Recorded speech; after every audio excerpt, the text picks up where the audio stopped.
session we're going to see the cost of quality. Cost of quality அப்படிங்கிறது என்ன அப்படின்னா, so we have to give quality products to the customers. We have to give up the limited cost for purchase them.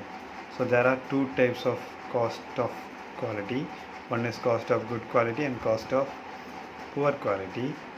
So in this cost of good quality there are two things are there: prevention and appraisal cost. In cost of poor quality, internal failure and external failure comes under in that. So prevention, already ஒரு product மார்க்கெட்டுக்கு போயிடுச்சு, so ஒன்றும் பண்ண முடியாது அப்படின்னு சொன்னால் அது கண்டிப்பாக ஸ்க்ராப் தான், வேறு வழியே இல்லை. But prevention what is mean that வருமானு காப்பது. So cost of good quality is APQP, FMEA, FTA, process capability, variation reduction, lesson learned, education, training, problem or cause, preventive action. So வரதுக்கு முன்னாடியே இந்த failure mode effect analysis already இந்த component யாராவது பண்ணியிருக்காங்களா, இந்த product யாராவது பண்ணியிருக்காங்களா, மார்க்கெட்டில் இருக்கா, why it's not reach upon to the customer, why, what is the drawback in that, what is the problem in that. So இதெல்லாம் பார்க்குறது வந்து ஸோ ப்ரிவென்ஷனோட வேலை.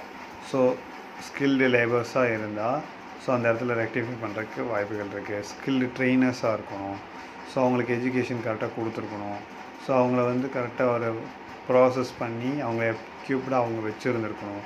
இதெல்லாம் things they have to follow in the company. So இதெல்லாம் வந்து problem R காஸாக preventive ஆக்ஷனுக்கு இது பண்ணுது.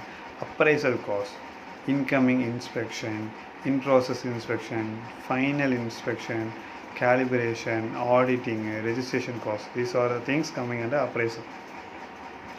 So ஒரு ப்ராடக்ட் ஓடிட்டுருக்கு, ஒரு ப்ராடக்ட் ஆர் மேனுஃபேக்சர் பண்ணுறோம், we have to incoming inspection சடனாக நிறுத்தி இது கரெக்டாக இருக்கா, we have to check with the vernier caliper or micrometer, whatever it might be, what are the things we are known for the measurements, we have to process and inspect the things.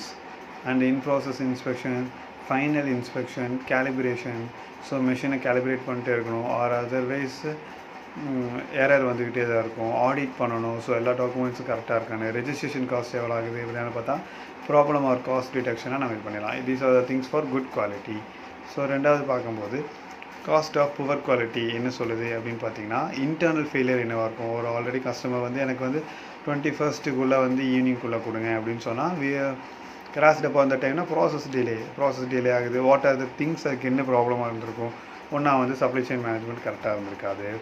So எங்கேயாவது ஒரு இடத்துல வேர் ஹவுஸ்லேருந்து கரெக்டாக வந்து நம்மளுக்கு material வந்திருக்காது. So rework பண்ணுற மாதிரி இருந்திருக்கும், ஸ்க்ராப்ஸ் அதிகமாக இருந்திருக்கும், ரீடெஸ்ட் வேலிடேஷன் அதிகமாக போயிருக்கும், டவுன் டைம் ஜாஸ்தியாக இருக்கும், கெப்பாசிட்டி இல்லாமல் அந்த மிஷின் நின்றுருக்கலாம், ஒர்க் டைம் கம்மியாக இருந்திருக்கலாம், ரெஸ்ட் பொசிஷனில் இருந்திருக்கலாம், வாட் எவர். இதாவது இன்டர்னல் ஃபெயிலியர்ஸ், கம்பெனிக்குள்ளேயே ஆகிற ஃபெயிலியர்ஸ். ஸோ இதை வந்து problem solving or corrective action எடுத்து இதை முடிக்கணும்.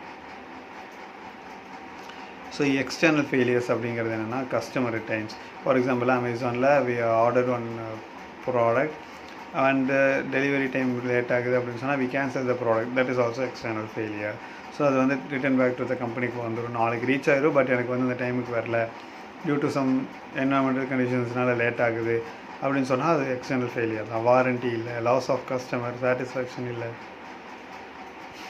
லோவர் காஸ்ட் ஸ்கோர்ஸ், இதெல்லாம் வந்து என்னென்னா external failures. These are the things corrective action எடுத்துக்கலாம். ஸோ முதல்லையே வந்து நம்ம எல்லாம் செக் பண்ணி கரெக்டாக பண்ணிட்டோம் அப்படின்னு சொன்னோம்னா காஸ்ட் ஆஃப் குவாலிட்டி வந்து கரெக்டாக மூவ் பண்ணி கொண்டு போகலாம். இது ரொம்ப முக்கியமான விஷயம். என்னென்னா prevention, appraisal cost, internal failures and external failures. So ஒரு ப்ராப்ளம் ரைஸ் ஆகுது அப்படின்னா we have to think and do it proper way. Problem rice ஆயிடுச்சு அப்படின்னு சொன்னாலே we have to think and do. So thank you. In this session we conclude the quality, needs of quality, TQM, connect with customer, and cost of quality. Next session we will see the new topic.